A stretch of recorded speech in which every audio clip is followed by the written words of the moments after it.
जय हिंद बंधुरा welcome to our channel GS master class. और आज के আমরা নিয়ে আসছি ওয়েস্ট বেঙ্গল এসএসসি যে গ্রুপ সি এন্ড ডি, ঠিক আছে।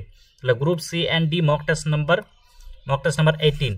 তাহলে অলরেডি আমরা যেটা মক টেস্ট আছে 1 থেকে 17 পর্যন্ত মক টেস্ট এই চ্যানেলটার প্লেলিস্টে আপলোড করা আছে গ্রুপ সি এন্ড ডি সেকশনে। তো সেখান থেকে না দেখে থাকলে সেটা সেখান থেকে দেখে নিতে পারো। তাছাড়াও এই যে 1 থেকে 17 পর্যন্ত যে মক টেস্টগুলির ভিডিওর লিঙ্ক আছে সেটা আমি এই ভিডিও ডেসক্রিপশনে দিয়ে দেবো, সেখান থেকেও তোমরা দেখতে পারবে, ঠিক আছে। তাহলে এই ভিডিওতে যেটা আমরা আলোচনা করবো সেটা হচ্ছে সেরা 45টি প্রশ্ন উত্তর, জিএস পার্ট, ইংলিশ পার্ট এবং তাছাড়াও থাকবে তার সাথে কারেন্ট অ্যাফেয়ার্স। টোটাল 3টা সেকশন থাকবে, সেই 3টা সেকশন থেকে 15টা করে প্রশ্ন যেরকম গ্রুপ সি এন্ড ডি পরীক্ষাতে থাকে সেভাবে আমরা আলোচনা করব। এবং প্রত্যেকটি প্রশ্ন যেটা আছে এই গ্রুপ সি এন্ড ডি এক্সামকে লক্ষ্য করে বা টার্গেট করে বাছাই করা প্রশ্ন, সেটা তোমরা দেখলে বুঝতে পারবে, ঠিক আছে। তো এই ভিডিওটি দেখার আগে অবশ্যই যে 1 থেকে 17 পর্যন্ত যে মক টেস্ট আছে সেগুলো আগে কমপ্লিট করবে, তারপরে এটা দেখবে, ঠিক আছে। তো শুরু করার আগে প্রথমেই যেটা বলে রাখি যে এখানে 3টে সেকশন হবে। এই যে সেকশন 1 ইংলিশ, সেকশন 2 জিএস থাকবে আর সেকশন 3 কারেন্ট অ্যাফেয়ার্স থাকবে, ঠিক আছে। তো ভিডিওটা সম্পূর্ণ দেখার চেষ্টা করবে আর ভিডিওটি সম্পূর্ণ দেখবে অবশ্যই, এবং বাকি ভিডিওগুলো যেগুলো আছে সেগুলো অবশ্যই দেখে নেবে। তার সাথে সাথে তোমরা নিজেরা অ্যান্সার করার চেষ্টা করবে, ঠিক আছে। নিজেরা অ্যান্সার করার চেষ্টা করবে এবং যেটা আছে তোমাদের স্কোর কত হচ্ছে আউট অফ 45, তোমাদের স্কোর কত হচ্ছে সেটা অবশ্যই কমেন্টে জানাবে, ঠিক আছে। তো ভালো লাগলে বন্ধুদের মধ্যে শেয়ার করবে এবং লাইক সাবস্ক্রাইব করতে ভুলবে না। তো চলো শুরু করি প্রথম প্রশ্ন দিকে। তো আজকে যেটা ইংলিশ সেকশনের অর্থাৎ সেকশন 1 এই প্রথম যেটা প্রশ্ন আছে এখানে বলা আছে কি চুজ দ্য সিনোনিম অফ নেবুলাস। তাহলে সিনোনিম অর্থাৎ আমরা জানি আগে সমার্থক শব্দ। তাহলে এই যে বলছে নেবুলাস, তাহলে নেবুলাস শব্দটার সিনোনিম কি? তাহলে এর সিনোনিম জানার আগে সব থেকে প্রথম যেটা জানতে হবে সেটা কি নেবুলাসের মিনিং জানতে হবে। তাহলে এই যে মিনিং যেটা আছে নেবুলাস মানে হচ্ছে কি অস্পষ্ট। নেবুলাস মানে হচ্ছে অস্পষ্ট বা অপরিষ্কার, ঠিক আছে, অপরিষ্কার। ইংরেজিতে বললে কি হবে সেটা হবে ইংরেজিতে হবে ইল ডিফাইন্ড, ঠিক আছে, ইল ডিফাইন্ড, ঠিক আছে। তাহলে মিনিং যেগুলো বলে দিচ্ছি পারলে তোমরা লিখে নেবে বা ভিডিওটি একবার না হলে দুবার দেখবে হয়ে যাবে, ঠিক আছে। তাহলে সিনোনিম অফ নেবুলাস অস্পষ্ট বা অপরিষ্কার, ঠিক আছে। তাহলে ক্লিয়ার মানে কি পরিষ্কার, তাহলে এটা তো অ্যান্টোনিম হয়ে যাচ্ছে। ডিস্টিংক্ট যেটা আছে এই ডিস্টিংক্ট মানে হচ্ছে স্বতন্ত্র বা পরিষ্কার, তাহলে এটা হচ্ছে তার কি অ্যান্টোনিম। আর প্রিসাইজ মানে হচ্ছে কি নির্ভুল বা সঠিক, তার মানে ক্লিয়ার বোঝাচ্ছে, ঠিক আছে। প্রিসাইজ মানে আমরা বলি না প্রিসাইজ অ্যান্সার, তাহলে প্রিসাইজ মানে কি নির্ভুল বা সঠিক, একদম কম্প্যাক্ট অ্যান্সার। তাহলে ভগ যেটা আছে এই ভগ মানেই হচ্ছে অস্পষ্ট, ভগ মানেই হচ্ছে অস্পষ্ট বা অপরিষ্কার, ঠিক আছে। তাহলে এক্ষেত্রে যেটা আমরা দেখতে পেলাম যে এই যে নেবুলা যেটা আছে এই নেবুলার যে সিনোনিম সেটা হয়ে যাচ্ছে কি অপশন সি ভগ। ভগ মানে হচ্ছে কি অপরিষ্কার আর নেবুলাস মানে হচ্ছে অস্পষ্ট বা অপরিষ্কার, যাকে আমরা ইল ডিফাইন্ড বলে থাকি, ঠিক আছে। এরপরে আসছি 2 নম্বর প্রশ্ন। 2 নম্বর প্রশ্ন বলছে choose the synonym of ephemeral, ঠিক আছে। Choose the synonym of ephemeral. তাহলে এফিমেরালের আগে মিনিংটা জানবো। তাহলে এই যে এফিমেরাল মানেই হচ্ছে ক্ষণস্থায়ী, ইফিমেরাল মানেই হচ্ছে ক্ষণস্থায়ী বা অস্থায়ী, ঠিক আছে। দুটো একই মানে, তাও আমি বলে দিচ্ছি ক্ষণস্থায়ী বা অস্থায়ী, ঠিক আছে। তাহলে এটার সিনোনিম কি হবে? তাহলে পার্মানেন্ট যেটা অপশন এতে দেওয়া আছে পার্মানেন্ট, তাহলে পার্মানেন্ট আমরা জানি কি চিরস্থায়ী, পার্মানেন্ট মানে তো কি চিরস্থায়ী। আর ট্রানজিয়েন্ট মানে কি? তাহলে এই ট্রানজিয়েন্ট আছে এটার্নাল, এটার্নাল মানেও আমরা জানি চিরস্থায়ী বা চিরন্তন, সেটাকে আমরা কি বলি এটার্নাল বলি। আর লাস্টিং মানে কি? লাস্টিং মানে হচ্ছে দীর্ঘস্থায়ী, লাস্টিং মানে দীর্ঘস্থায়ী। তাহলে এটা যেটা আছে এই যে এফিমেরাল, এটা এফিমেরালের সবগুলোই হচ্ছে কি অ্যান্টোনিম। আর ট্রানজিয়েন্ট যেটা মানে আছে এই ট্রানজিয়েন্টের মানেই হচ্ছে ক্ষণস্থায়ী, ঠিক আছে। ট্রানজিয়েন্টের মানে হচ্ছে ক্ষণস্থায়ী বা টেম্পোরারি, ঠিক আছে, বুঝাতে পারলাম। তাহলে এফিমেরাল যেটা আছে এই এফিমেরাল মানে হচ্ছে ক্ষণস্থায়ী বা অস্থায়ী, তার যে সিনোনিম যেটা হয়ে যাচ্ছে সেটা হচ্ছে কি ট্রানজিয়েন্ট, ঠিক আছে। এরপরে আসছি 3 নম্বর প্রশ্ন। 3 নম্বর প্রশ্নটা বলেছে এবারে যে অ্যান্টোনিম অর্থাৎ বিপরীতার্থক শব্দ, বিপরীতার্থক শব্দ, ঠিক আছে, অর্থাৎ বিপরীত শব্দ। তাহলে কি বলেছে কনসিলিয়েশন, ঠিক আছে। তাহলে এই যে কনসিলিয়েশন যেটা আছে এর মিনিং আগে জানতে হবে। তাহলে কনসিলিয়েশন মানে হচ্ছে মীমাংসা, মীমাংসা করে নেওয়া, ঠিক আছে। মানে যে ডিসপিউট আছে এই ডিসপিউটকে শেষ করে দেওয়া, অর্থাৎ মীমাংসা করাই বলা যেতে পারে, ঠিক আছে, মীমাংসা, ঠিক আছে, অর্থাৎ বা আপোষ করা যেটা আমরা বলি আপোষ করা সেটাও হবে। তাহলে মীমাংসা করাই আমরা ধরছি যে কনসিলিয়েশন মানেই হচ্ছে মীমাংসা করা। এবার বাকি যে অপশন যেটা আছে সেগুলা একটু মিনিং জেনে নিই। এই যে প্ল্যাকেশন, প্ল্যাকেশন মানে হচ্ছে শান্ত করা, শান্ত বা তুষ্ট করা, ঠিক আছে, শান্ত বা তুষ্ট করা, সেটা হচ্ছে প্ল্যাকেশনের মানে। ঠিক আছে, এগ্রিমেন্ট মানে হচ্ছে কি, এগ্রিমেন্ট মানে হচ্ছে চুক্তি, এগ্রিমেন্ট মানে হচ্ছে চুক্তি বা সম্মতি, চুক্তি বা সম্মতি। আর আর এই যে হারমোনি মানে হচ্ছে কি, হারমোনি মানে হচ্ছে মিল, আমরা বলি না হারমোনি হচ্ছে মিল বা সৌহার্দ্যপূর্ণ বা সামঞ্জস্য। ঠিক আছে, সামঞ্জস্য। আর এই যে কনফ্রন্টেশন যেটা আছে, এই কনফ্রন্টেশন মানেই হচ্ছে মুখোমুখি সংঘর্ষ বা বিরোধ। তাহলে সংঘর্ষ বলা যেতে পারে, সংঘর্ষ বা বলা যেতে পারে সেটা হচ্ছে বিরোধ। ঠিক আছে, বা বিরোধ। তাহলে এক্ষেত্রে যেটা অ্যান্টোনিয়াম পাওয়া যাচ্ছে সেটা হচ্ছে কি কনফ্রন্টেশন। অ্যান্টোনিয়াম যেটা পাওয়া গেল সেটা হচ্ছে কি কনফ্রন্টেশন। তাহলে কনসিলিয়েশন মানে কি, মীমাংসা বা আপোষ করা। সেক্ষেত্রে আমরা দেখতে পাচ্ছি কনফ্রন্টেশন মানে হচ্ছে সংঘর্ষ বা বিরোধ। তাহলে এটা ওকে অপোজিট হয়ে যাচ্ছে, অর্থাৎ অ্যান্টোনিয়াম। তাহলে অপশন সি। নেক্সট আসছি 4 নম্বর। 4 নম্বরে বলা আছে choose the synonym, choose the antonym of precious. ঠিক আছে, তাহলে এই যে প্রিসিয়াস যেটা আছে, তাহলে প্রিসিয়াসের মিনিং কি, তাহলে প্রিসিয়াসের মিনিং জানি আমরা কি, মূল্যবান। প্রিসিয়াসের মিনিং কি, মূল্যবান। ঠিক আছে, আমরা বলি না প্রিসিয়াস গোল্ড, তাহলে এই যে প্রিসিয়াস মানে হচ্ছে মূল্যবান, তাহলে এটার অ্যান্টোনিয়াম কি হবে, ভ্যালুয়েবল, সেটাও মূল্যবান। ঠিক আছে, চেরিশড, প্রাইজড, সবই হচ্ছে মূল্যবান যেটা আছে এর সিনোনিম। ঠিক আছে, তাহলে অ্যান্টোনিয়াম কি হবে, তাহলে অ্যান্টোনিয়াম হচ্ছে কি ওয়ার্থলেস, ওয়ার্থলেস। ঠিক আছে, তাহলে যেটার মানে হচ্ছে কি মূল্যহীন, মূল্যহীন। এরপরে আসছি 5 নম্বর।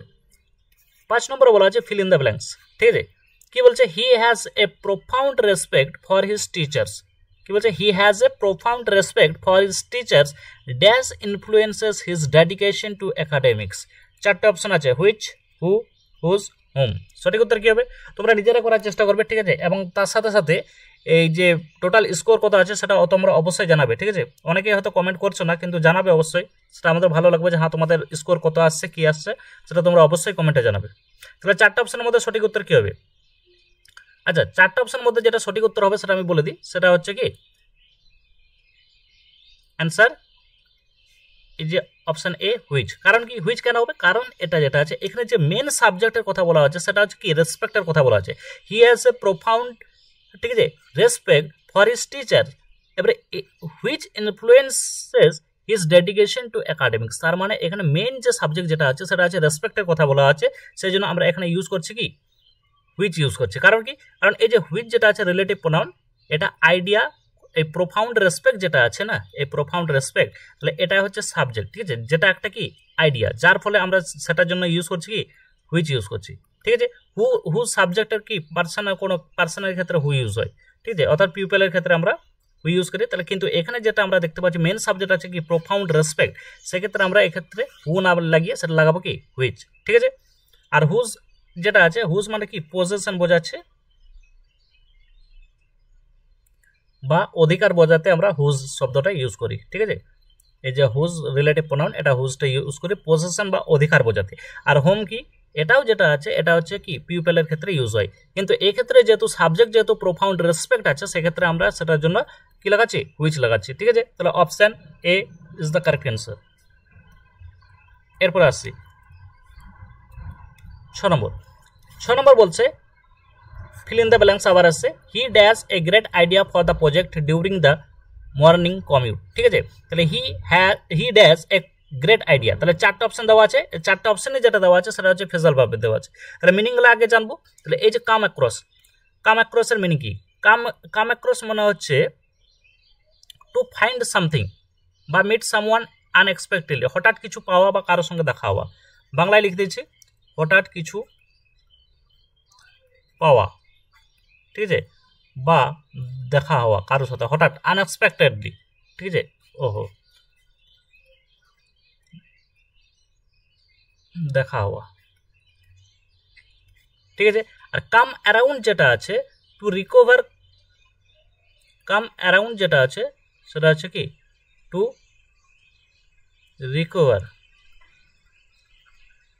রিকভার কনসিয়াসনেস বা কনসিয়াসনেসই বলছে। ঠিক আছে, আর কাম আপ উইথ মানে হচ্ছে কি, কাম আপ উইথ মানে হচ্ছে টু থিঙ্ক, কোনো ধারণা, আমি বাংলায় লিখে দিচ্ছি, কোনো ধারণা, সমাধান বের করা বা ভাবা। ঠিক আছে, খুঁজে পাওয়া লিখে দিচ্ছি। ঠিক আছে, খুঁজে পাওয়া, ঠিক আছে, কোনো সমাধান ধারণা। কাম ইনটু যেটা আছে, এই কাম ইনটু মানে হচ্ছে টু রিসিভ সামথিং, উত্তরাধিকার সূত্রে কিছু পাওয়া, সেটাকে আমরা কাম ইনটু বলি। তাহলে এক্ষেত্রে চারটা অপশনের মধ্যে সঠিক উত্তর কি হবে? এবার তোমরা অবশ্যই নিজেরাই করতে পারবে চারটা অপশনের মধ্যে সঠিক উত্তর কি হবে। তাহলে সঠিক উত্তর হয়েছে কি কাম আপ উইথ। তাহলে মিনিংটা আগে জানবে ভালো করে, যে কাম আপ উইথ মানে হচ্ছে কি কোনো ধারণা, কোনো সমাধান খুঁজে পাওয়া। তার মানে কি he came up with a great idea, একটা কি কোনো একটা ধারণা বা সূত্র খুঁজে পেলো কিসের জন্য? ফর দ্য প্রজেক্টের জন্য ডিউরিং দ্য মর্নিং কমিউট, অর্থাৎ মর্নিং কমিউটের সময় সে একটা কোনো ধারণা বা কোনো একটা উপায় খুঁজে পেয়েছে। তাহলে এক্ষেত্রে যেটা সঠিক উত্তর হয়ে যাচ্ছে সেটা কি কাম আপ উইথ, ঠিক আছে। কাম অ্যাক্রস মানে কি বললাম? হঠাৎ কিছু পাওয়া বা হঠাৎ কারোর সাথে দেখা হওয়া, সেটাকে আমরা বলি কাম অ্যাক্রস। কাম অ্যারাউন্ড মানে হচ্ছে টু রিকভার ফ্রম কনসিয়াসনেস বা ইলনেসও আমরা বলি, সেটাকে আমরা কাম অ্যারাউন্ড বলি। আর কাম আপ উইথ মানে কোনো ধারণা সমাধান খুঁজে পাওয়া। আর কাম ইনটু মানে হচ্ছে উত্তরাধিকার সূত্রে কিছু পাওয়া, সেটাকে আমরা কাম ইনটু ইউজ করি, ঠিক আছে। এরপরে আসছি 7 নম্বর বলেছে স্পট দ্য এরর, ঠিক আছে, স্পট দ্য এরর। তাহলে এই 7 নম্বরে আমরা দেখে নিচ্ছি। এখানে বলছে the manager, option A. Option B তে আছে as well as the employees. Option C তে আছে are attending the annual general meeting. Option D তে আছে নো এরর, ঠিক আছে। তাহলে চারটা অপশনের মধ্যে সঠিক উত্তর কি হবে? তাহলে চারটা অপশনের মধ্যে সঠিক উত্তর কি হবে তোমরা অবশ্যই কমেন্টে জানাবে। তার আগে আমি বলে দিই, চারটা অপশনের মধ্যে যেটা সঠিক উত্তর হয়ে যাচ্ছে সেটা কি অপশন সি পার্টে এই যে আর আছে, এই আর হবে না। কারণ কি? কারণ আর হবে না, কারণ যখন দুটি সাবজেক্ট, এটাতে বলে রাখি, যখন দুটি সাবজেক্ট অ্যাজ ওয়েল অ্যাজ, এই যে অ্যাজ ওয়েল অ্যাজ, ঠিক আছে, এটা হচ্ছে সাবজেক্ট ওয়ান, সাবজেক্ট টু, দুটি সাবজেক্ট। এই যে একটা সাবজেক্ট হচ্ছে ম্যানেজার, আরেকটা সাবজেক্ট হচ্ছে এমপ্লয়িজ, ঠিক আছে। তাহলে এই যে দুটি সাবজেক্ট অ্যাজ ওয়েল অ্যাজ দ্বারা অ্যাড হয়েছে, তখন আমরা জানি যখন দুটি সাবজেক্ট অ্যাজ ওয়েল অ্যাজ দ্বারা জয়েন হবে, তখন ভার্ব যেটা আছে, এই ভার্ব ফার্স্ট সাবজেক্টকে ফলো করবে। ভার্ব যেটা আছে ফার্স্ট সাবজেক্টকে ফলো করবে। তাহলে ফার্স্ট সাবজেক্ট কি আছে? The manager. তাহলে ম্যানেজার হচ্ছে সিঙ্গুলার, তাহলে ভার্বও হবে কি সিঙ্গুলার। তাহলে এই আর এর জায়গায় হয়ে যাবে কি ইজ, আর এর জায়গায় হয়ে যাবে কি ইজ, ঠিক আছে। তাহলে এটা মনে রাখবে, যখন দুটি সাবজেক্ট অ্যাজ ওয়েল এজ দ্বারা জয়েন হবে, তখন ভার্ব যেটা আছে ফার্স্ট সাবজেক্টকে ফলো করবে। তাহলে এক্ষেত্রে ফার্স্ট সাবজেক্ট কি আছে? The manager. তো ম্যানেজার হচ্ছে কি সিঙ্গুলার, তাহলে সেক্ষেত্রে ভার্বও হবে সিঙ্গুলার। তাহলে এক্ষেত্রে সঠিক উত্তর কি হচ্ছে? Option C. অর্থাৎ কোন পার্টে ভুল আছে? অপশন সি পার্টে ভুল আছে, সেটা আর এর জায়গায় কি হবে? ইজ হবে। ওকে, এরপরে আসছি। এরপরে যেটা আছে স্পট দ্য এরর, আবার আছে এখানে আছে the data is very important for our research and analysis. Option D তে আছে নো এরর। তাহলে সঠিক উত্তর কি হবে? তাহলে সঠিক উত্তর যেটা হয়ে যাচ্ছে সেটা হচ্ছে এ, অপশন এ পার্টে ভুল আছে। কারণ কি? দ্য ডেটা ইজ, এই যে অপশন এ পার্টে ভুল আছে, কারণ বলে রাখছি, কারণ যে ডেটা যেটা আছে, এই ডেটা হচ্ছে কি, ডেটা হচ্ছে প্লুরাল, ঠিক আছে, ডেটা হচ্ছে প্লুরাল। তাহলে এ সিঙ্গুলার কি হবে? এ সিঙ্গুলার হবে ডেটাম, সিঙ্গুলার হবে কি ডেটাম, ঠিক আছে। তাহলে যেহেতু আমরা ডেটা একটা না, এটা plurally always most of the time use হয়, তাহলে সেক্ষেত্রে ডেটা আর হয়ে যাবে না, ইসের জায়গায় কি হবে? সরি, ইসের জায়গায় আর, ঠিক আছে। তাহলে ইসের জায়গায় আর হবে। The data are very important for our research and analysis. Option D no error, ঠিক আছে। তাহলে এটা যদি আর লাগাই তাহলে অপশন ডিতে হয়ে যাবে কি নো এরর। বুঝাতে পারলাম? তাহলে ডেটা যেটা আছে, ডেটা হচ্ছে প্লুরাল ফর্ম, আর তার সিঙ্গুলার হচ্ছে কি ডেটাম। এটা মনে রাখবে, তার সিঙ্গুলার হচ্ছে ডেটাম। এরপরে আসছি 9 নম্বর বলা হচ্ছে চেঞ্জ দ্য ভয়েস, ঠিক আছে। কি বলেছে? They are said to have cheated in the exam. They are said to have cheated in the exam, ঠিক আছে। চারটা অপশন দেওয়া আছে, চারটা অপশনের মধ্যে সঠিক উত্তর কি হবে? তাহলে সঠিক উত্তর হয়ে যাচ্ছে কি it is said that they have cheated in the exam. Option B, ঠিক আছে। এরপরে আসছি 10 নম্বর বলেছে কি ওয়ান ওয়ার্ড সাবস্টিটিউশন, ঠিক আছে। এই যে ওয়ান ওয়ার্ড সাবস্টিটিউশন, অর্থাৎ এক কথায়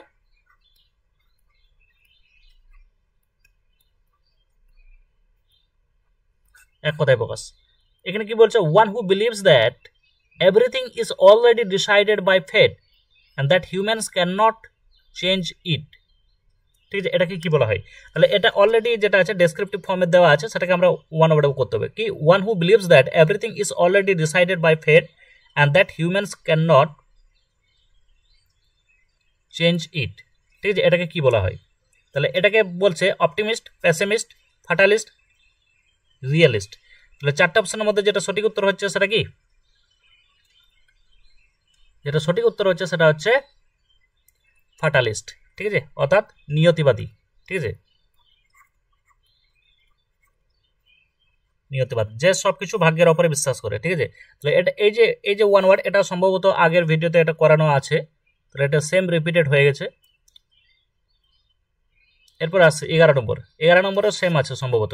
a place where dead bodies are kept for identification, ঠিক আছে, যেখানে একটা জায়গা যেখানে ডেড বডিজকে রাখা হয় কিসের জন্য, আইডেন্টিফিকেশনের জন্য, তাকে কি বলা হয়? তাহলে চারটে অপশনের মধ্যে যেটা সঠিক উত্তর হবে সেটা কি হবে? সেটা হবে মর্চুয়ারি, ঠিক আছে, অপশন বি, ঠিক আছে। সেমেট্রি মানে হচ্ছে কি, যেখানে কবর দেয়, আর ক্রিমেটরি মানে যেখানে দহন করা হয়, ঠিক আছে। তাহলে আর আর্কাইভ মানে হচ্ছে যেখানে ডকুমেন্ট এক জায়গায় রাখা হয়, সেটাকে আমরা আর্কাইভস বলি। তাহলে এক্ষেত্রে যেটা সঠিক উত্তর হয়ে যাবে সেটা হবে কি, মর্চুয়ারি। ওকে, এরপরে আসছি 12 নম্বর। 12 নম্বর বলা হচ্ছে আইডেন্টিফাই দ্য কারেক্ট ইডিয়ম। কি বলা হচ্ছে? Through thick and thin, through thick and thin. তাহলে এই যে থ্রো থিক অ্যান্ড থিন, এটার মিনিং কি হবে? এটা মনে হচ্ছে through good times and bad times in spite of all difficulties. তাহলে অপশন সি, ঠিক আছে, অপশন সি, এটা হচ্ছে থ্রো থিক অ্যান্ড থিন। মানে থ্রো থিক অ্যান্ড থিন মানে হচ্ছে, এটারই মানে হচ্ছে through good times or bad times, মানে খারাপ সময় হোক বা ভালো সময় হোক সব সময় পাশে থাকা, যেটা বোঝাচ্ছে কি, লয়ালিটিকে বোঝাচ্ছে, ঠিক আছে, লয়ালিটি বা লয়াল থাকা। এরপরে আসছি 13 নম্বর। 13 নম্বর বলছে a dime a dozen, a dime a dozen. তাহলে এ ডাইম এ ডজন যেটা আছে, এটার একটু হিস্ট্রিটা যদি বলি, তাহলে এ ডাইম মানে হচ্ছে কি, এ ডাইম যেটা আছে, এ ডাইম মানে হচ্ছে 10 সেন্ট, ঠিক আছে, ইন ইউএস, অর্থাৎ আমেরিকাতে 10 সেন্ট যেটা আছে একটা কয়েন, মানে কি বলবো, টাকার যেরকম মতো 10 সেন্ট। তাহলে এই 10 সেন্টটার মূল্য খুবই কম, ঠিক আছে, এবং সেই মূল্য দামে আবার কি 1 ডজন কিছু পাওয়া যাচ্ছে, ঠিক আছে। তাহলে একে তো দাম কম, তার উপরেও কি 1 ডজন পাওয়া যাচ্ছে, তার মানে কি বোঝাতে চাইছে, যে ভেরি কমন অ্যান্ড ইনএক্সপেন্সিভ, মানে খুবই সাধারণ, খুবই মূল্যহীন, এবং সেটা কি ইনএক্সপেন্সিভ, ঠিক আছে। তাহলে সেটার জন্য সেটা কি ইজিলি পেয়ে যাচ্ছে, সেটা কি, এটা হচ্ছে a dime a dozen, a dime a dozen, ঠিক আছে। এরপরে আসছি 14 নম্বর প্রশ্ন। 14 নম্বর প্রশ্ন বলা আছে change the narration, change the narration. The teacher said the earth revolves around the sun, ঠিক আছে। সঠিক উত্তর কি হবে? তাহলে সঠিক উত্তর যেটা হয়ে যাচ্ছে সেটা কি, অপশন বি, ঠিক আছে। কারণ কি, the teacher said the earth revolves around the sun, এটা যেটা আছে, এই যে এই পার্টটা যেটা আছে, এটা হচ্ছে কি ইটারনাল ট্রুথ। তাহলে ইটারনাল ট্রুথের কোনো চেঞ্জ হবে না।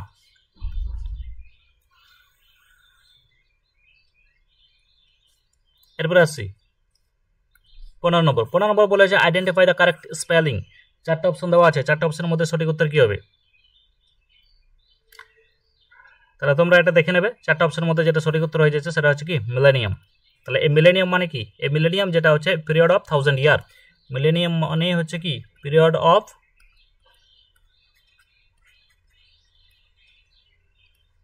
1000 ইয়ার্স, অর্থাৎ 1 বছরের সময়কাল, ঠিক আছে, 1 বছরের সময়কাল, 1000 বছরের সময়কালকে আমরা মিলেনিয়াম বলি, ঠিক আছে। তাহলে এখানে আমরা যেটা টোটাল যেটা ইংলিশ আছে, ইংলিশ কমপ্লিট করলাম। এরপরে যেটা আসছে সেটা হচ্ছে সেকশন 2 জিকে বা জিএস, ঠিক আছে। এখানে হিস্ট্রি, জিওগ্রাফি, পলিটি এবং কি ওয়েস্ট বেঙ্গল জিওগ্রাফি সবই থাকবে এটার মধ্যে। তোমরা প্রশ্নগুলো দেখলেই বুঝতে পারবে। এবং তাছাড়াও আমি বলছি যে ভিডিওটিকে তোমরা সম্পূর্ণ দেখবে, ঠিক আছে, কারণ এর পাশ থেকে ইংলিশ থেকে ভিডিওটি সম্পূর্ণ দেখবে, এবং ভালো লাগলে বন্ধুদের মধ্যে অবশ্যই শেয়ার করবে, এবং কমেন্ট করতে ভুলবে না তোমাদের স্কোর কত হচ্ছে। তাহলে প্রথম প্রশ্ন দিকে চলে আসছি। তাহলে প্রথম প্রশ্ন বলা আছে যে প্রাচীন ভারতীয় শিলালিপি অনুসারে দেবনাম প্রিয়দর্শী উপাধিটি কার ছিল?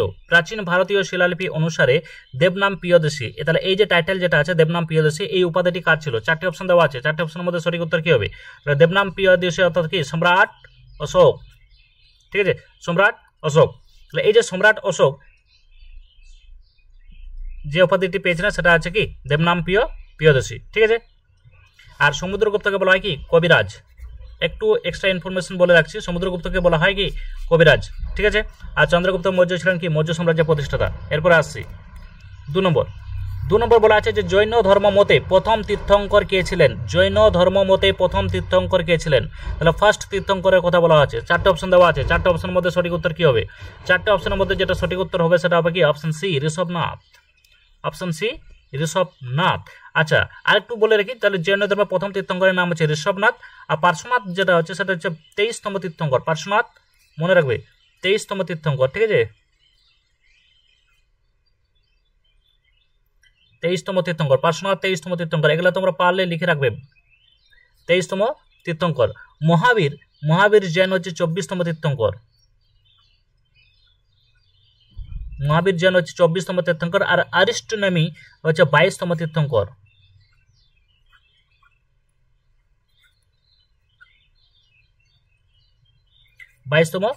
তাহলে আমরা পেয়ে গেলাম কি? ঋষভনাথ হচ্ছে প্রথম এবং 23তম তীর্থঙ্কর হচ্ছে পার্শ্বনাথ, 24তম মহাবীর এবং অরিস্টনেমি হচ্ছে 22তম তীর্থঙ্কর, ঠিক আছে? এরপরে আসছি, এরপরে বলা আছে যে নিম্নলিখিত অভয়ারণ্যগুলির মধ্যে কোনটি পশ্চিমবঙ্গে অবস্থিত? নিম্নলিখিত অভয়ারণ্যগুলির মধ্যে কোনটি পশ্চিমবঙ্গে অবস্থিত? 4টে অপশন দেওয়া আছে, 4টে অপশনের মধ্যে সঠিক উত্তর কি হবে? 4টে অপশনের মধ্যে যেটা সঠিক উত্তর হয়ে যাচ্ছে সেটা হচ্ছে কি? গরুমারা জাতীয় উদ্যান, ঠিক আছে? গরুমারা জাতীয় উদ্যান। এই যে গরুমারা জাতীয় উদ্যান যেটা আছে এটা হচ্ছে জলপাইগুড়ি জেলায় অবস্থিত। জলপাইগুড়ি জেলায়, কোন জেলায় যদি বলে তাহলে সেটা হয়ে যাচ্ছে কি? জলপাইগুড়ি। মনে রাখবে কোন জেলায় বললে সেটা হয়ে যাচ্ছে জলপাইগুড়ি। এবং কিসের জন্য বিখ্যাত যদি বলে তাহলে হবে কি? একশৃঙ্গ গন্ডারের জন্য বিখ্যাত। একশৃঙ্গ গন্ডারের জন্য বিখ্যাত, ঠিক আছে? কিসের জন্য বললে হয়ে যাবে সেটা কি? একশৃঙ্গ গন্ডারের জন্য বিখ্যাত, ঠিক আছে? এরপরে আমরা বাকিগুলো দেখে নেবো। যে এই যে বন্দিপুর যেটা বলেছে, এই বন্দিপুরটা কোথায় অবস্থিত সেগুলো দেখে নেবো শুধু। বন্দিপুর যেটা অবস্থিত সেটা হচ্ছে কি? কর্ণাটকে।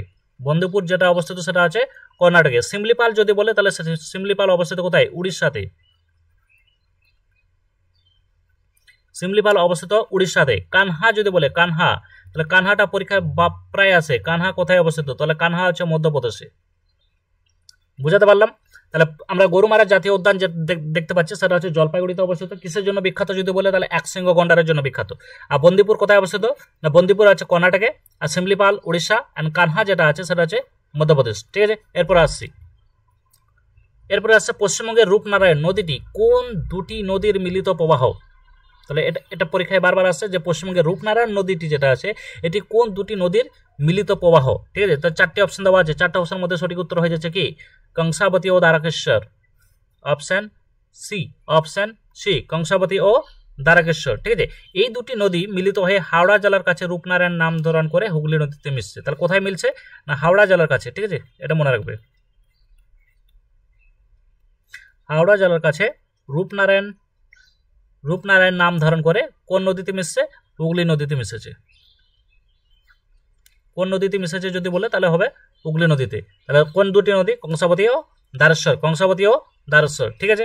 এরপরে আসছি, এরপরে যেটা বলা আছে যে সংবিধানের কোন অনুচ্ছেদের অধীনে সুপ্রিম কোর্ট রিট জারি করতে পারে? যে এই যে 5 টাইপ অফ রিট আছে সেই 5 টাইপ অফ রিটটা জারি করতে পারে সেটা বলছে কি? সংবিধানের কোন অনুচ্ছেদের মাধ্যমে, ঠিক আছে? তাহলে 4টে অপশন দেওয়া আছে, 4টে অপশনের মধ্যে যেটা সঠিক উত্তর হবে সেটা কি হবে? অনুচ্ছেদ 32, ঠিক আছে? তাহলে এই যে অনুচ্ছেদ 32 যেটা আছে এটি মৌলিক অধিকার লঙ্ঘনের ক্ষেত্রে সুপ্রিম কোর্টকে 5টি রিট যেটা আছে সেটা জারি করতে পারে। তাহলে এই 5টি রিটকে কি কি একটু জেনে নিই। 5টি, একটি হচ্ছে হ্যাবিয়াস কর্পাস, বাংলায় লিখছি, ঠিক আছে? একটা হচ্ছে কি? Habeas corpus. 2 নম্বর যেটা আছে সেটা হচ্ছে ম্যান্ডামাস। 2 নম্বর হচ্ছে ম্যান্ডামাস। 3 নম্বর হচ্ছে প্রোহিবিশন, ঠিক আছে? 4 নম্বর যেটা আছে সেটা হচ্ছে সার্টিওরারি।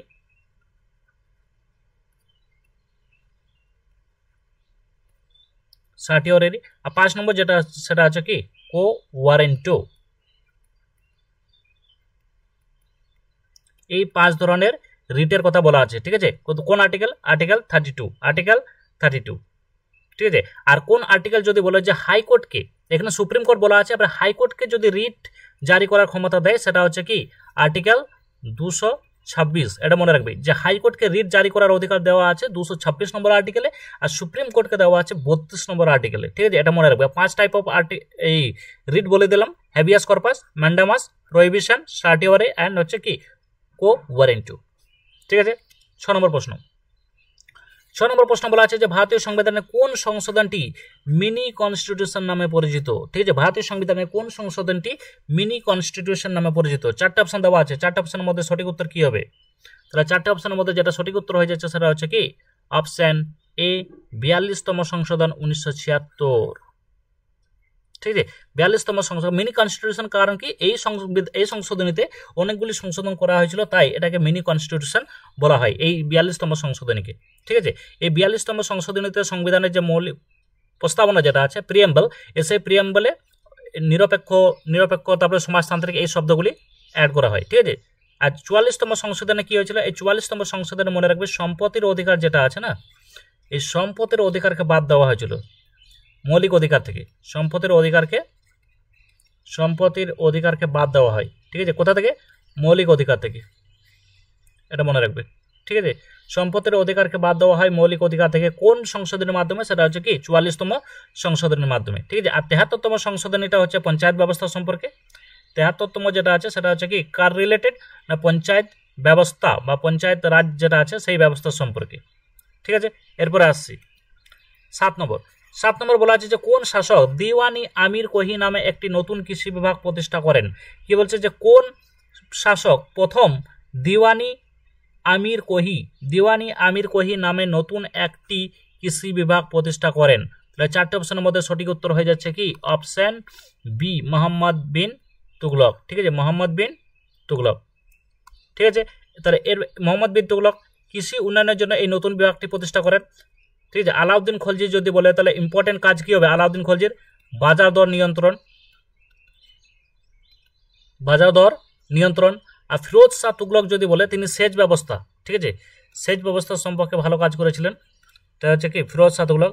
আর গিয়াসুদ্দিন বলবন যেটা হচ্ছে তিনি সামরিক পুনর্গঠন করেছিলেন। তাহলে এগুলা হচ্ছে তাদের উল্লেখযোগ্য কাজ যেগুলো পরীক্ষায় আসে মেনলি। ঠিক আছে, তাহলে এগুলা তোমরা একটু পারলে দেখে রাখবে।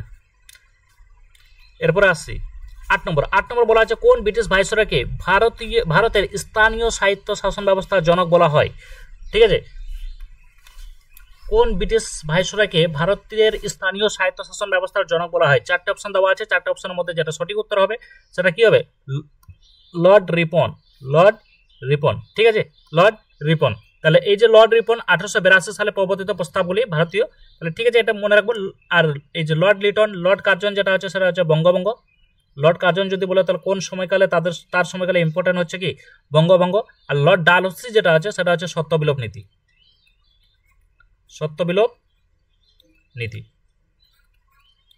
ঠিক আছে, আর লর্ড লিটন যেটা আছে সেটা হচ্ছে কি ওই ভার্নাকুলার প্রেস অ্যাক্ট বা অস্ত্র আইন, এগুলা হচ্ছে তার সময়কালে।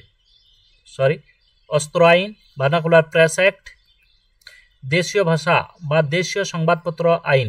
ঠিক আছে, দেশীয় সংবাদপত্র আইন এটা কার সময়কালে?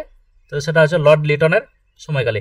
আর লর্ড রিপন যেটা আছে সে লর্ড রিপনকে বলা হয় ভারতীয় স্থানীয় সাহিত্য শাসন ব্যবস্থার জনক। ঠিক আছে, এরপরে আসছি 9 নম্বর। 9 নম্বরে বলা আছে আন্দামান ও নিকোবর দ্বীপপুঞ্জের সর্বোচ্চ শৃঙ্গ স্যাডেল পিক কোথায় অবস্থিত?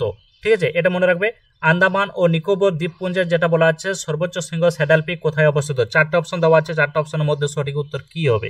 তাহলে যেটা সঠিক উত্তর হয়ে যাচ্ছে সেটা হচ্ছে কি নর্থ আন্দামান অর্থাৎ উত্তর আন্দামান। ঠিক আছে, নর্থ আন্দামান অর্থাৎ উত্তর আন্দামান। তাহলে ঠিক আছে, উত্তর আন্দামানে এই যে স্যাডেল পিক যেটা আছে এটা কোথায় অবস্থিত? উত্তর আন্দামানে অবস্থিত।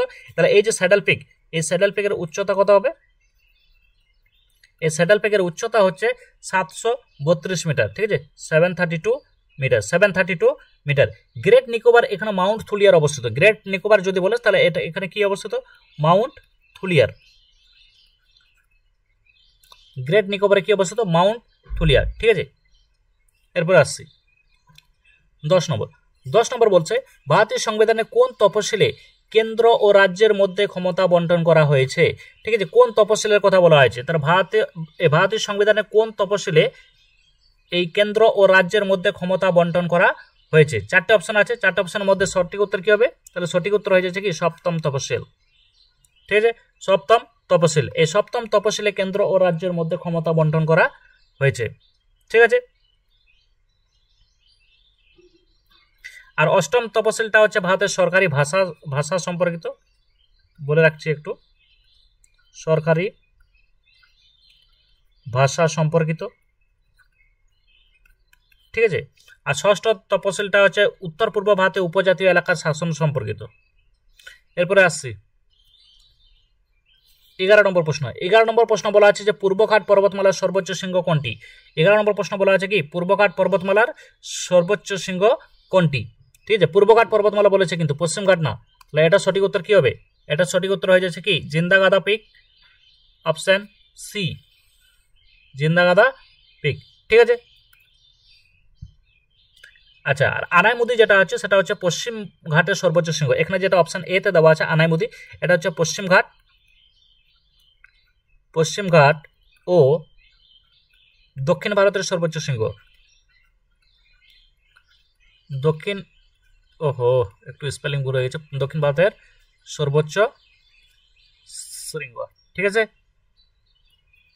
এরপরে দোদাবেতা যেটা হচ্ছে নীলগিরি পর্বতের সর্বোচ্চ শৃঙ্গ। এই যে দোদাবেতা, এটা হচ্ছে নীলগিরি পর্বতের। ঠিক আছে, নীলগিরি পর্বতের সর্বোচ্চ শৃঙ্গের নাম হচ্ছে দোদাবেতা। মহেন্দ্রগিরি যেটা আছে এটি হচ্ছে পূর্বঘাটের একটি শৃঙ্গ, এটা পূর্বঘাটেরই একটি শৃঙ্গ কিন্তু সর্বোচ্চ শৃঙ্গ নাই। ঠিক আছে, পূর্বঘাটের শৃঙ্গ। ঠিক আছে, বুঝাতে পারলাম। তাহলে এক্ষেত্রে পূর্বঘাট পর্বতমালার সর্বোচ্চ শৃঙ্গ কি হয়ে যাবে? জিন্দাগাদা পিক। আর আনাইমুদি হচ্ছে কি পশ্চিমঘাটের এবং দক্ষিণ ভারতের সর্বোচ্চ শৃঙ্গ। দোদাবেতা হচ্ছে নীলগিরি পর্বতের সর্বোচ্চ শৃঙ্গ। মহেন্দ্রগিরি এটা হচ্ছে পূর্বঘাটের একটি শৃঙ্গের নাম। ঠিক আছে, এরপরে আসছে 12। তাহলে এই যে 12 নম্বর যেটা বলা আছে, এই 12 নম্বর বলা আছে যে কৈবর্ত বিদ্রোহ কোন রাজবংশের সময়কালে হয়েছিল? কৈবর্ত বিদ্রোহ কোন রাজবংশের সময়কালে হয়েছিল? ঠিক আছে, তাহলে চারটা অপশন আছে, চারটা অপশনের মধ্যে যেটা সঠিক উত্তর হয়ে যাচ্ছে সেটা কি পাল। ঠিক আছে, পাল রাজবংশের সময়কালে এই কৈবর্ত বিদ্রোহ হয়েছিল। আর যদি বলে কোন রাজা, তাহলে হবে পাল রাজা দ্বিতীয় মহিপালের রাজত্বকালে। ঠিক আছে, পাল রাজা দ্বিতীয় মহিপালের রাজত্বকালে।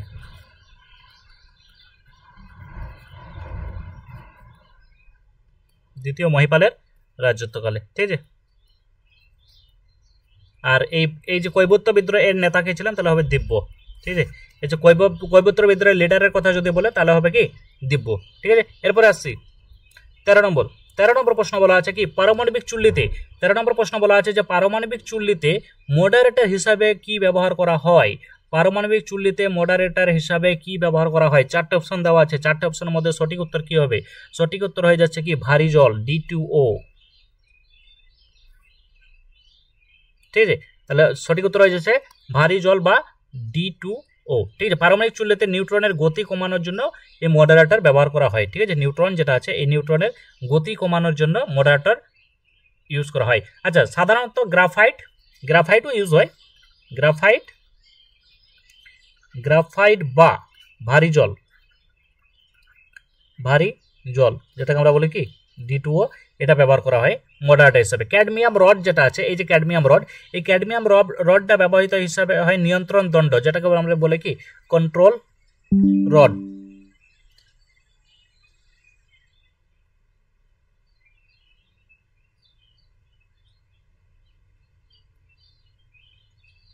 ঠিক আছে, তাহলে এই ক্যাডমিয়াম রডটাকে আমরা বলি কি কন্ট্রোল রড হিসাবে।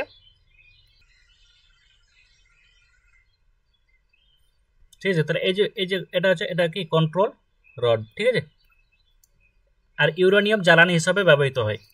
এরপরে আসছি 14 নম্বর প্রশ্ন। তাহলে 14 নম্বর প্রশ্ন বলা আছে যে আলোকবর্ষ, এই আলোকবর্ষ কিসের একক? তাহলে আলোকবর্ষ কিসের একক? চারটে সময় আছে, চারটে অপশন আছে, সময়, দূরত্ব, আলোকের তীব্রতা, অপশন ডি আছে বেগ। ঠিক আছে, তাহলে চারটে অপশনের মধ্যে যেটা সঠিক উত্তর হয়ে যাচ্ছে সেটা হচ্ছে কি দূরত্ব অর্থাৎ ডিস্টেন্স। ঠিক আছে, তাহলে ডিস্টেন্সের একক হচ্ছে কি আলোকবর্ষ। তাহলে আলোকবর্ষ কি? আলোকবর্ষ হচ্ছে দূরত্ব পরিমাপের একটি একক। বলা আছে যে এক বছরে আলো শূন্য স্থানে যে দূরত্ব অতিক্রম করে তাই হলো আলোকবর্ষ। ঠিক আছে, এক বছরে যদি লিখি আমি, তাহলে এক বছরে আলো শূন্য স্থানে যে দূরত্ব অতিক্রম করে যে দূরত্ব অতিক্রম করে তাই হলো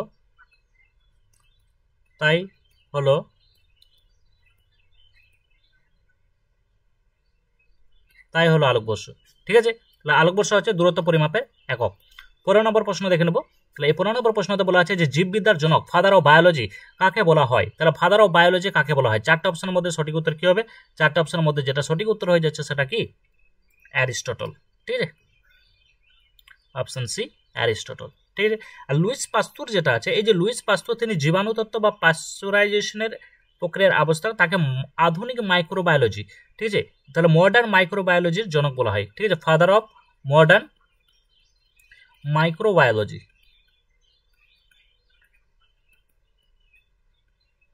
ফাদার অফ মডার্ন মাইক্রোবায়োলজির জনক বলা হয় লুইস পাস্তুরকে। তিনি প্যাস্চুরাইজেশন প্রক্রিয়ার আবিষ্কারক ছিলেন।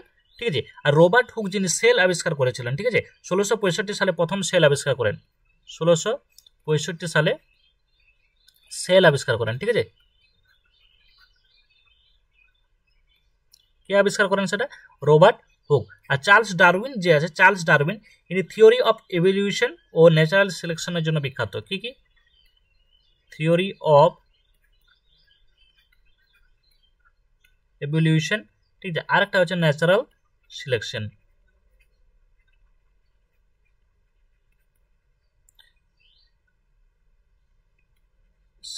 ঠিক আছে, তাহলে থিওরি অফ এভলিউশন যেটাকে আমরা বলি বিবর্তনবাদ, বাংলায় বলে দিই বিবর্তনবাদ। আর ন্যাচারাল সিলেকশন যেটাকে আমরা বলি কি? প্রাকৃতিক নির্বাচন মতবাদ। প্রাকৃতিক নির্বাচন।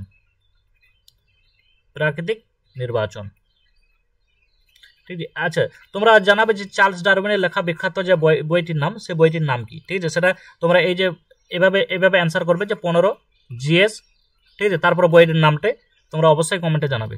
ঠিক আছে, তাহলে এখানে জিএস পার্টটা কমপ্লিট করলাম। এরপরে আসছে আমরা কি? কারেন্ট অ্যাফেয়ার্সে। ঠিক আছে, কারেন্ট অ্যাফেয়ার্স এখানেও থাকবে টোটাল 15টি প্রশ্ন। ঠিক আছে, তো প্রথম প্রশ্ন দিকে আসি। তাহলে প্রথম প্রশ্ন বলা আছে যে ICC women ODI cricketer of the year হিসাবে মনোনীত হয়েছেন কোন ভারতীয় ক্রিকেটার? তাহলে ICC women ODI cricketer of the year হিসাবে মনোনীত হয়েছেন কোন ক্রিকেটার? চারটা অপশনের মধ্যে যেটা সঠিক উত্তর হয়ে যাচ্ছে সেটা কি? স্মৃতি মান্দানা। ঠিক আছে, স্মৃতি মান্দানা। এরপরে আসছি 2 নম্বর প্রশ্ন। 2 নম্বর প্রশ্ন বলেছে যে CR 450 নামে বিশ্বাসের না, এটা হবে বিশ্বের দ্রুততম হাই স্পিড ট্রেনের প্রোটোটাইপ উন্মোচন করলো কোন দেশ? CR 450 নামে বিশ্বের দ্রুততম হাই স্পিড ট্রেনের প্রোটোটাইপ উন্মোচন করলো কোন দেশ? চারটা অপশনের মধ্যে যেটা সঠিক উত্তর হয়ে যাবে সেটা কি হবে? সেটা হবে চীন। ঠিক আছে, সেটা হবে চীন বা চায়না। ঠিক আছে, এরপরে বলছে যে দ্বিতীয়বারের জন্য great place to work certification অর্জন করলো কোন সংস্থা? দ্বিতীয়বারের জন্য গ্রেট প্লেস টু ওয়ার্ক এর সার্টিফিকেশন অর্জন করলো কোন সংস্থা? চারটা অপশনের মধ্যে যেটা সঠিক উত্তর হয়ে যাচ্ছে সেটা হচ্ছে সেল। ঠিক আছে, সেল। তাহলে এই সেল যেটা হচ্ছে সেটা হচ্ছে Steel Authority of India Limited. ঠিক আছে, এরপরে আসছি 4 নম্বর প্রশ্ন। 4 নম্বর প্রশ্ন বলা আছে যে সমুদ্রের ওপর ভারতের প্রথম কাচের সেতু উদ্বোধন করা হলো কোথায়? সমুদ্রের ওপর ভারতের প্রথম কাচের সেতু উদ্বোধন করা হলো কোথায়? চারটা অপশন দেওয়া আছে। চারটা অপশনের মধ্যে সঠিক উত্তর কি হবে? সঠিক উত্তর হয়ে যাচ্ছে কি? Tamil Nadu, option A. সঠিক উত্তর হয়ে যাচ্ছে তামিলনাড়ু, অপশন এ। এরপরে আসছি 5 নম্বর। তাহলে 5 নম্বর কি হবে? 5 নম্বর বলা আছে যে পূজারী গ্রন্থি সম্মান যোজনা চালু করলো কোন রাজ্য সরকার? তাহলে বলা আছে যে পূজারী গ্রন্থি সম্মান যোজনা চালু করলো কোন রাজ্য সরকার? তাহলে চারটা অপশনের মধ্যে সঠিক উত্তর কি হবে? তাহলে সঠিক উত্তর হয়ে যাচ্ছে দিল্লি। সঠিক উত্তর হয়ে যাচ্ছে দিল্লি সরকার। ঠিক আছে, এরপরে আসছি। আচ্ছা, এরপর আসছি 6 নম্বর। 6 নম্বরে বলা আছে যে প্রথম রাজ্য হিসাবে বন বাস্তুতন্ত্রকে গ্রিন জিডিপির সাথে যুক্ত করলো কোন রাজ্য? ঠিক আছে, প্রথম রাজ্য হিসাবে বন বাস্তুতন্ত্র যেটা আছে, এই বন বাস্তুতন্ত্রকে গ্রিন জিডিপির সাথে যুক্ত করলো কোন রাজ্য? তাহলে সঠিক উত্তর হয়ে যাচ্ছে কি? Option B Chhattisgarh. Option B Chhattisgarh. ঠিক আছে, এরপরে আসছি 7 নম্বর। 7 নম্বর বলা আছে যে বিশ্ব ব্রেল দিবস, ঠিক আছে, বিশ্ব ব্রেল দিবস পালন করা হয় কবে? ঠিক আছে, এই যে যারা চোখে দেখতে পায় না তাদের জন্য যে শিক্ষা পদ্ধতি সেটাকে আমরা বলি ব্রেল, যেহেতু তাহলে ব্রেল এডুকেশন। তাহলে এই যে বলছে বিশ্ব ব্রেল দিবস পালন করা হয় কবে? চারটা অপশন দেওয়া আছে। চারটা অপশনের মধ্যে সঠিক উত্তর হয়ে যাচ্ছে কি? 4 জানুয়ারি। ঠিক আছে, 4 জানুয়ারি। এরপরে আসছি 8 নম্বর। 8 নম্বর প্রশ্ন বলা আছে যে 2025 সালকে ইয়ার অফ রিফর্মস হিসাবে ঘোষণা করলো কোন মন্ত্রক? 2025 সালকে ইয়ার অফ রিফর্মস হিসাবে ঘোষণা করলো কোন মন্ত্রক? 4টা অপশন দেওয়া আছে, 4টা অপশনের মধ্যে সঠিক উত্তর হয়ে যাচ্ছে অপশন এ প্রতিরক্ষা মন্ত্রণালয়। ঠিক আছে, প্রতিরক্ষা মন্ত্রণালয়। এরপর আসছি 9 নম্বর বলা আছে যে ভারতের প্রথম কোস্ট লাইন বার্ড সেন্সাস পরিচালনা করবে কোন রাজ্য? এটা ইম্পর্টেন্ট আছে যে ভারতের প্রথম কোস্ট লাইন বার্ড সেন্সাস পরিচালনা করবে কোন রাজ্য? তাহলে 4টা অপশনের মধ্যে যেটা সঠিক উত্তর হয়ে যাচ্ছে সেটা কি? Option C Gujarat. সেটা সে কি? Option C Gujarat. ঠিক আছে, এরপরে আসছি 10 নম্বরে বলা আছে যে জাতিসংঘ নিরাপত্তা পরিষদে ইউএনএসসি এর অস্থায়ী সদস্য হিসাবে কত বছরের জন্য যোগদান করলো পাকিস্তান? ঠিক আছে, তাহলে ভেবে দেখো যে জাতিসংঘ নিরাপত্তা পরিষদে সদস্য পাচ্ছে কে? পাকিস্তান। মানে কি মাছকে রক্ষা করার দায়িত্ব দিচ্ছে কাকে? বিড়ালকে। ভাবা যায় যে জাতিসংঘের নিরাপত্তা পরিষদে স্থান পাচ্ছে কে? পাকিস্তান। তার মানেই হচ্ছে কি বিড়ালকে মাছ রক্ষা করার দায়িত্ব দেওয়া। কিন্তু কিছু করার নেই, অপশন এ 2 বছর।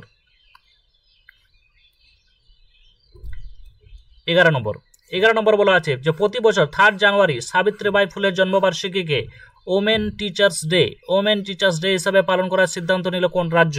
ঠিক আছে, এটা মনে রাখবে, ইম্পর্টেন্ট আছে যে প্রতি বছর সাবিত্রী ফুলের জন্মবার্ষিকীকে ওমেন টিচার্স ডে হিসাবে পালন করার সিদ্ধান্ত নিল কোন রাজ্য? 4টা অপশনের মধ্যে যেটা সঠিক উত্তর হয়ে যাচ্ছে সেটা কি? Option C Telangana. 12 নম্বর বলেছে যে বাল্যবিবাহ বন্ধ করতে দেশব্যাপী অভিযান শুরু হয়েছে কোথায়? বাল্যবিবাহ বন্ধ করতে দেশব্যাপী অভিযান শুরু হয়েছে কোথায়? 4টে অপশন দেওয়া আছে, 4টে অপশনের মধ্যে সঠিক উত্তর হয়ে যাচ্ছে কি? নেপালে। এরপর আসছি 13 নম্বর আসছে লড়কি বাহিন যোজনা চালু করলো কোন রাজ্য সরকার? লড়কি বাহিন যোজনা চালু করলো কোন রাজ্য সরকার? 4টা অপশনের মধ্যে সঠিক উত্তর কি হবে? সেটা হবে কি 13 নম্বরে অপশন ডি মহারাষ্ট্র। ঠিক আছে, লড়কি বাহিন, এটা লড়কি আর লাডলি বাহিন যোজনা, সরি লড়কি হবে না, এটা লাডলি হবে, এটা ভুল করে তাই বলি। লাডলি বাহিন যোজনা এটা চালু করলো মহারাষ্ট্র। ঠিক আছে, এরপরে লাডলি হবে, এটা সরি লাডলি হবে। 14 নম্বরে বলা আছে যে 10 মিনিটে অ্যাম্বুলেন্স পরিষেবা চালু করলো কোন কোম্পানি? 10 মিনিটে অ্যাম্বুলেন্স পরিষেবা চালু করলো কোন কোম্পানি? 4টে অপশনের মধ্যে যেটা সঠিক উত্তর হবে সেটা কি হবে? সেটা হচ্ছে কি ব্লিঙ্কিট। 10 মিনিটে অ্যাম্বুলেন্স পরিষেবা চালু করলো ব্লিঙ্কিট কোম্পানি। 15 নম্বরে বলা আছে যে পঞ্চায়েত সে পার্লামেন্ট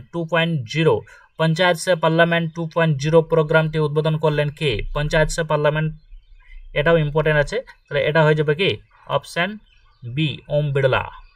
ঠিক আছে, ওম বিড়লা। ঠিক আছে, তাহলে এখানে আমরা দেখতে পেলাম যে টোটাল যেটা আছে 15 ফ্রম কারেন্ট অ্যাফেয়ার্স কমপ্লিট হলো। ঠিক আছে, তো এখানে আমরা আজকে শেষ করছি। তার আগে বলে রাখি যে ভিডিওটি তোমরা সম্পূর্ণ দেখবে এবং বাকি যে ভিডিওগুলো 1 থেকে 17 পর্যন্ত যেটা আছে সেটা এই চ্যানেলটারই প্লেলিস্টে আপলোড করা আছে। এছাড়া ডেসক্রিপশনে আমি লিঙ্ক দিয়ে দেবো, সেখান থেকেও পেয়ে যাবে। তো তোমাদের স্কোর কত হলো, এই যে স্কোর যেটা আছে, ঠিক আছে, তাহলে এই স্কোরটা তোমরা অবশ্যই কমেন্ট করে জানাবে। ঠিক আছে, এবং ভালো লাগলে বন্ধুদের মধ্যে শেয়ার করবে এবং লাইক ও সাবস্ক্রাইব করতে ভুলবে না। তো এখানে শেষ করছি। জয় হিন্দ।